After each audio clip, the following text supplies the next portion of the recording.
Hi everyone, welcome to an update on the Simister Island upgrade scheme. Mentioned in my last video that a couple of the gantries have had the signs removed, and I've noticed on the National Highways website these gantries are actually going to be demolished.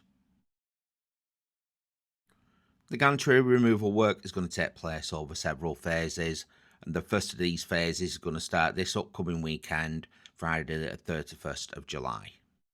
This first closure is mainly going to affect the M66 in both directions between junctions 3 and junctions 4, with a full closure of both carriageways. It's also going to affect the M60 clockwise, with the exit slip towards Simister Island also being closed. The work is going to take place Friday the 31st of July overnight from 9 PM till 7 AM on the Saturday morning. Same again on Saturday the 1st of August through to Sunday morning at 7 AM.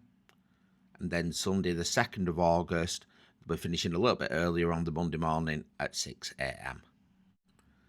Like I said, I just saw this on the National Highways website, so I just thought I'd put together a little video for it. I will keep an eye on the website and I'll try and do a video for every update. But obviously there is stuff where anybody can miss, so do keep an eye on the National Highways website and I'll give you an heads up on any upcoming work. If you can, check out the playlist of the scheme to make sure you haven't missed any videos that I may have done on it, and you can subscribe to the channel, I'd really appreciate it. Thanks for watching everybody, and I'll catch you on the next one.